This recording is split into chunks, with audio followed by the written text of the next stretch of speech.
I'm here with Hazim Nada. He's the founder of AEHRA. He's also founder and CEO of AEHRA. That's an Italian-American startup focused on energy transition products, starting with electric vehicles. How AEHRA was founded? How you decided to open it? So AEHRA was founded primarily out of a passion of me and my colleague Sandra for parachuting. We're both pilots and parachuters, skydivers since many years. And Italy was lacking such a structure. There were some wind tunnels around the world for skydivers, but none in Italy. Europe in general was lacking these type of facilities. So we basically built this very large structure in Milano, which is, at the time when we opened, it was much larger than the other wind tunnels that are out there. Because it's still the second biggest one in Today the world. it is, yes. Right? It used to be the biggest for some time, and now it's the second biggest. And how long to open the business? I mean, when you had the idea and to actually launch the business? It took some 4 years to get to the opening phase. It took about 4 years. We had to search through a variety of locations, getting the building permits, to design the proper design of the wind tunnel, etc. Optimize the aerodynamic. And how long does it take to become like a pro? Because yesterday I was there. I love it. The experience was amazing. It's better than skydiving for me, I have to say, because skydiving I've done, and I was like so worried about, and like yesterday was so fun. Oh, how long does it take to learn? It varies from person to person, but I'd say inside the wind tunnel, maybe 10 hours of flight time can get you to be comfortable enough to feel the air move as you want without too much thinking.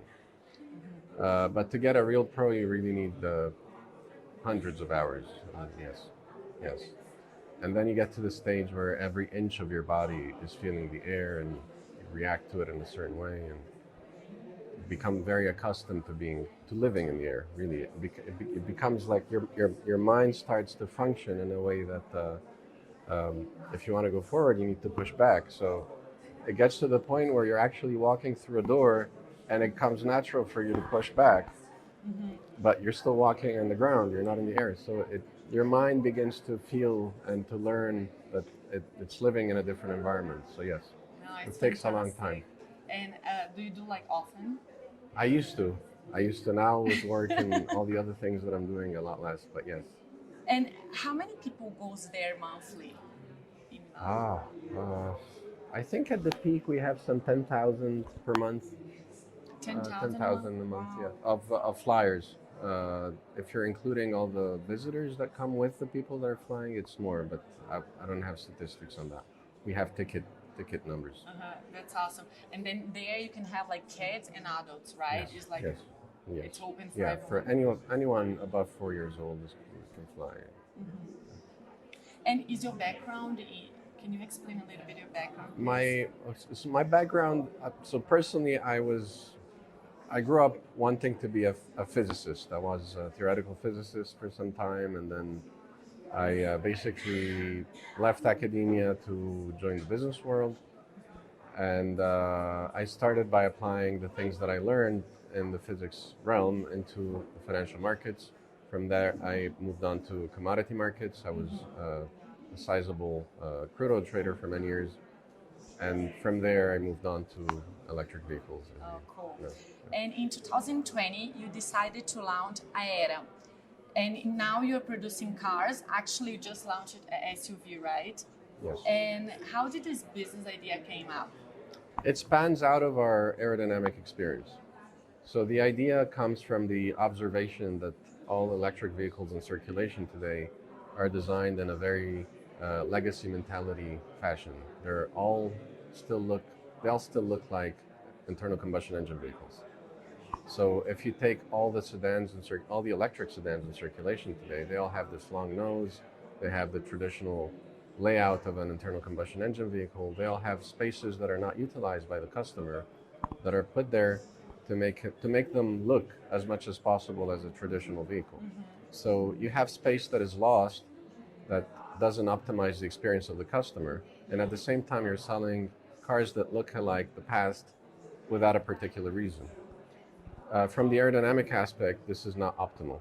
Obviously, the main pressure point on the aerodynamic side in a vehicle, in the front section of a vehicle, is the angle between the windshield and the front hood. So we're basically eliminating all of this. We're reshaping electric vehicles in such a way that they're aerodynamically efficient, but at the same time, where the lost spaces of legacy thinking are not there. So our cabin space is maximized within the same space within the same dimensions of an external vehicle. Where are they produced? So this is something that we're studying. It's going to be most probably Italy. The U.S. is a possibility, but most probably Italy. Yes. And they're gonna be like made to order. So we have two models in development now. One is an SUV, as you said. One is a sedan. Both will have a significant amount of modularity between them. You'll begin to see the actual model soon, very soon. What we've released now is snapshots of teasers, I would say, of the silhouettes. And what was the big challenge in this business? Or is being like the big challenge, let's say, because it's pretty new? So the first step that we've had, there's been many challenges. Obviously, the first primordial challenge was validating our idea. So making sure that what we were thinking of was valid in terms of both technical and in terms of the possibility to change something that was worthy of changing. And as we approached all the engineering firms, all the various designers, etc., we began to feel that, hey, yes, what we're doing is actually worthy. It creates vehicles that are very attractive, but at the same time solve a problem. So I think the first challenge was that phase. Then you had many other challenges, on the technical side, actually the engineering aspects of it. What we're doing is not just a design exercise. You have to validate a process both in terms of production, mass production, and in terms of homologation. The car industry is very regulated. So there's all sorts of things that you need to manage technically to validate the design that you want to obtain. So that was also, and that's a constant challenge. Other challenges are in the current environment is negotiating with the right type of suppliers. There's a lot of competition to get the right type of subcomponents, best quality subcomponents. And as a startup, you're competing with the giants in that. So you need to really first you need to convince your suppliers that, hey, your project has validity, it has substance. Constant challenges, obviously, as you know, the automotive industry is a very capital-intensive industry, and so the capital requirements continue to grow in time. So you have to always constantly attract new capital to fund the growth. So there's all sorts of challenges, obviously. Yeah. And who are the customers of these cars? So we're aiming for the high premium segment, the ultra high premium segment. We're targeting to produce 20 to 25,000 units per model per year, and the price tag is significant. We're talking about $160,000, $180,000 per car. So it's we're targeting the high-end customers with the idea that we will begin to approach lower segments down the line. But we think that's the best fit for what we're trying to do and the scale of units that we're able to put. Mm-hmm. And who doesn't know already AEHRA, like check it out.